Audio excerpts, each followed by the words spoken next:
Hello po at isang magandang Huwebes sa inyong lahat. Magandang araw po at ngayon po ay September 8, 2022 at 108 days na lang, Pasko na. Mabuhay po kayong lahat. Welcome po sa the stock market today. At alam nyo ba, yung ating latest na balita, ang pagbagsak ng piso laban sa dolyar, yan po ang ating main news. Pero bago ang lahat, ako po si Benji Chidoro, isang retired bank officer. At since 2007 po ako nag-invest sa stock market. At araw-araw ko po binabalita ang pinaka-latest news tungkol sa inyong paborito, pinaka-aktibong stock sa Philippine market. At kung gusto niyo po ng content, invite ko po kayo mag-subscribe sa aking channel. Kung meron po kayong stocks na gustong ipa-review using tech analysis, paki-comment lang po sa comment box at ating ipa-prioritize. Hindi po ako financial advisor. Ang mga sinasabi ko po dito ay hindi po financial advice. And tagal na po siyang may sakit, si Mari. Get well soon, dear cousin. Alam niyo po, nag-reconnect lang po kami last year, no, November.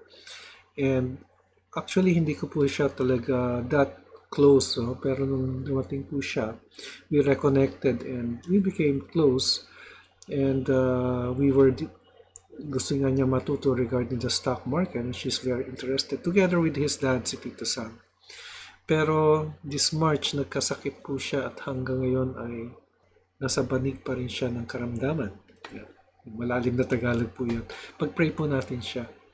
Pag-pray po natin ang kanyang father, si Tito Sam. She has a sister and her daughter is here right now in the Philippines, si Adrian. Welcome, Adrian. I hope we can get together soon, no?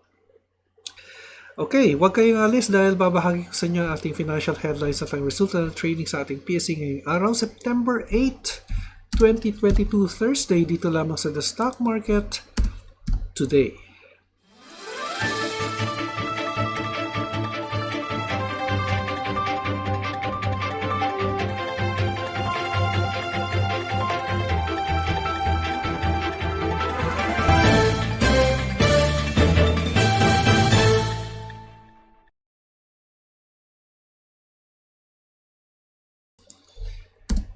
Okay, so tingnan natin ang ating mga headlines. Ito po ay galing sa PhilStar, no? Ang top story po natin, tunghayan po natin ang ating top story. Ito po ay BSP chief signals more rate increases. Kasi po ang inflation po sa US ay mataas, ano? And very aggressive po ang US Fed. Yung differential po between the Philippine rate and the US rate is what makes yung ating pag-depreciate ng ating Philippine Peso. Kaya people are going to the US and investing it there. Kaya po ganun. And then, Peso closes at record low for 4th straight day. Yan po ang ating main news. And in our corporate news naman, silipin po natin to. SEC approves ASEAN's 30 billion green bond issue. Then Mega World to open 20-story Belmont Hotel in Mactan in Q4. First Gen units LNG project in Batangas seen operational next year. Then Jollibee DA partner to train small farmers on entrepreneurship. And Villar-led All TV ties up with CNN Philippines. So, parang RPN na yun. Ano ko, katie up din yan. Channel 9, ano? Anyway, let's go to our main news. Ito po, no? Peso slumps hits 57.135. The peso continues its losing streak, hitting a new record low for the 4th straight trading day at 57.135 to the dollar, shedding another 13.5 centavos from Tuesday 57. Kapag po nagbenta po ako ng dollars, no, I'm managing kasi the portfolio of our church. At ang selling rate ng or ang buying rate ng bank is 57.10. The previous day, 2 days ago, it was just 57. Laki, no? So, meron siyang spread na 25 centavos, kumbaga. The local currency opened yesterday at an intraday high of 57 and hit an intraday low of 57.33 before gaining momentum to pare its losses toward the end of the trading day. Traders said the Bangko Sentral ng Pilipinas intervened to smoothen the volatility of the peso. Siguro nagbenta yan ng dollars. As volume jumped 52% to 1.23 billion from 812.19 million on Monday. So sinusuportahan niya yung Philippine Peso. Nagbenta siya ng dollar. HSBC Private Banking and Wealth Chief Investment Officer of Southeast Asia, James Cheo, said the currency depreciation is not unique to the Philippine Peso. I think the story is a stronger US dollar story. It's not just the Philippines, but everywhere the dollar has been strengthening against almost all currency, Cheo said. He said the greenback would further strengthen against other currencies as the US Federal Reserve signaled it would continue to raise interest rates as there is little evidence that inflation pressures are subsiding. Cleo cited headwinds including the elevated global inflation, the Russia-Ukraine war, as well as climate change. Because of all this uncertainty, there is a demand for dollars. So you have interest rate differential, you have macro uncertainty, and this supports the dollar. That is why we are seeing peso depreciating against dollar. It's not just the peso but many other currencies as well. So yung mataas na interest rate sa US and the lower interest rate here makes investors go to the US. So they pull out their dollars and place their dollars there. The result is we have lesser supply of dollars here and the peso depreciates. Yun po. Supply naman lang po. Okay, so yan po ang ating main news. And let's take a look sa ating mga comments, ano? So, check lang po natin. Raquel Robrigado, ito po yung suki. Salamat! Salamat po. Inuulit ko po mga video mo, sir, para mas lalo kong maintindihan mga sagot mo. Nakita ko rin po yung video nyo about dividend stock. God bless, sir. Naku, maraming salamat, Raquel. Alam mo, nakaka-challenge yung mga questions na ganyan. Though basic, at least it may seem, kasi i-challenge your mind to rethink, ano. Akala mo alam mo na pero hindi mo pa alam. Ganun po nangyayari. And at the same time, I recall it sharpens also my mind. Maraming po salamat sa inyong mga tanong, Raquel. Okay, so yan po ang kwento ng ating balita ngayon. So let's check on what happened to the Philippine Stock Exchange Index. Yan. So, ang Philippine Stock Exchange Index ay umakyat ng 39.66 points. So, hindi gaanong kataasan, pero in general, yung ating index ay gumagalaw ng horizontal or sideways, no? So, yung ating closing price ay mas mataas ng 39 points kaysa sa previous closing na 6554.08. So 39.66 points ang akyat ng ating index. Sa market activity naman, 79 ang bumaba, 88 ang umabante, at 48 ang hindi nagbago. Ang all-share index naman ay umakyat ng 0.43%, samantala ang ating sectoral indices ay halo ang close, no? Financials, holding companies, industrials at properties ay umakyat. Pinangunahan ng properties at 1.04, samantala naman ang mining at services ay bumaba. Tignan natin ang most active stocks at i-review natin ang top 6, ano? Top 6 most active stocks. Ito po ang Ali, URC, SMC, SMPH, BDO, at ICT. Yan. So, umpisa na po natin kay Ali. Naku, bumaba si Ali. Yung all share, yung ano natin, yung holding companies natin ay bumaba, no? Ay, hindi, umakyat. Ali kasi is properties, 30.54, so barely, no? Anyway, Ali ay bumaba. And sideways movements, it mimics the PSE index, no?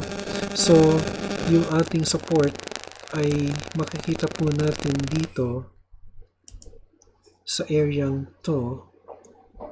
Actually, pinakamalapit po ay nandito Nasa 2684, samantalang ang resistance ay nandito sa 2996 or almost 27, and the next resistance level nasa 3217.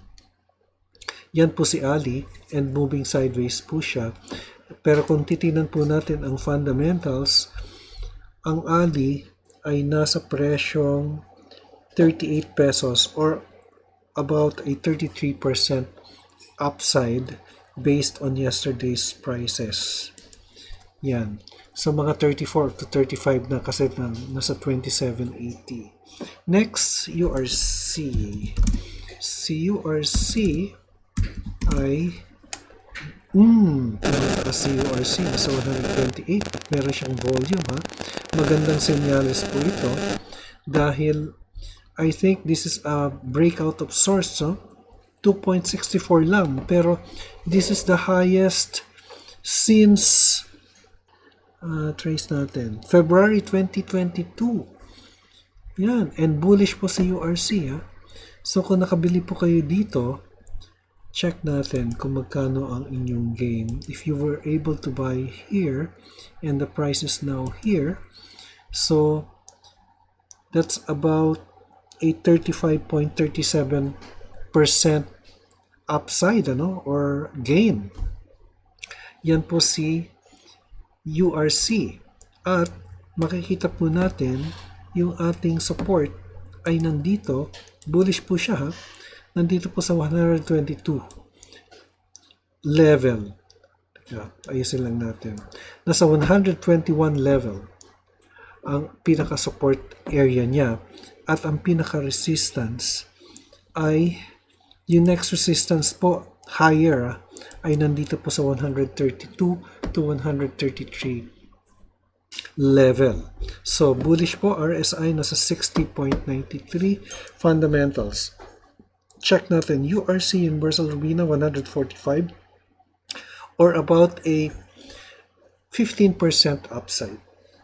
Okay, then SMC. SMC always figures here, no? At malakas yung trading niya, no? Malakas ang trading or meron siyang volume. Ang volume niya is 305.04 million. So people are picking up on SMC, which gained 1.75%, pero bearish pa rin po siya. And I think yung BDO-SEC is neutral on SMC, yan, tama, no? 97 siya pero 102 yung kanyang presyo sa 5.2% upside lang. So halos wala. Yan, pero pababa po ang trend niya, no? At tingnan natin. May dividends po siya pero bayad na ito July 27. So let's try drawing a parallel channel. Short term lang siguro natin gawan. Yan. Okay. So based po dito sa parallel channel, ang pinaka-support po ni SMC ay nasa 95.23 and resistance ay nasa 101.60.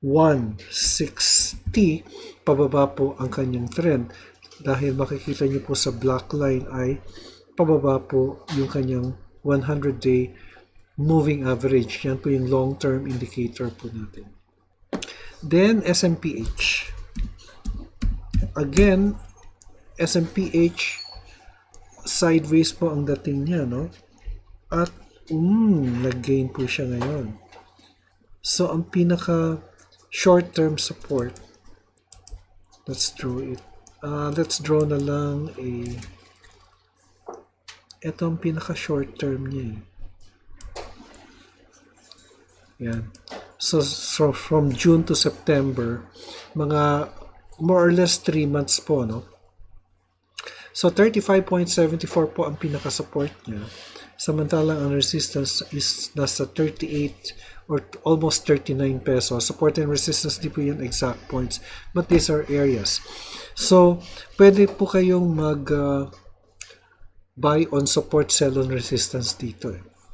Kasi nasa 35.74 and 38 or 39 pesos. So, almost 3 pesos plus ang diferensya between support and resistance, which I believe you can make a profit if you will play this type of play nyo sa stock market, SMPH. Kasi yan po yung characteristic ng stock. Sideways lang po siya kung gumalaw. Okay. And then, si BDO naman, ang tignan natin. Si BDO. Cut loss. And, may entry price siya. 108. Target price is 125. Bakit kaya lumalabas ito? May algorithm kaya ito. So, entry price niya dito pa. 108. Anyway, bullish po siya. Kaya lang nagdi-dip lang po si BDO ngayon. At ang pinaka-support niya, pwede natin kunin sa EMA 100, 123.87. And the resistance, nandito po sa 131. RSI is nasa gitna lang po. So, more or less sideways po ang movement, although yung 100-day indicator po natin ay moving upwards. So, quarterly po, namimigay po yan ng dividendo, 30 centavos.